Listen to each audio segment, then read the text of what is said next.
So what we're going to do now is we are going to want to start a new event and a new program.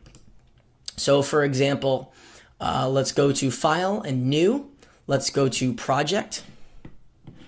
Then it doesn't, obviously you would want to save it in the event area. I already made the event. I'm going to show you how to do that anyway. So let's just call this Business Promo. That sounds good. I like that. I like the way that sounds. This is already going great. So if I wanted to make an event, what I would want to do, we're just going to leave it in this marketing video area. But let's say I wanted to make a new event. I would just simply go to New and Event, and I would type this in and right there, and I would hit OK. And then once I was done making an event, then I would go back to File and I would hit Project, and I would do literally exactly what I just did. Okay? So there you go. This is the timeline area.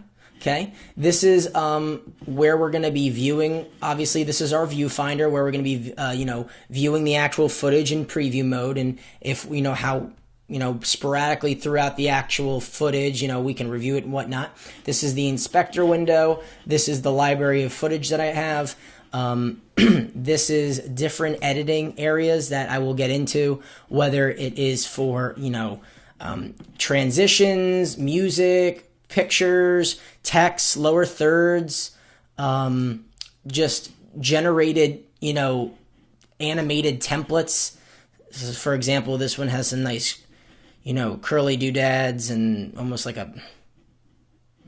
looks like it's something out of Harry Potter with the ink dripping off to the side. So there's that, and there's a whole bunch of other different textures and whatnot.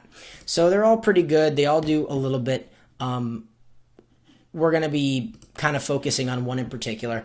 And I'm just going to kind of go off the cuff and try to make my script right here work.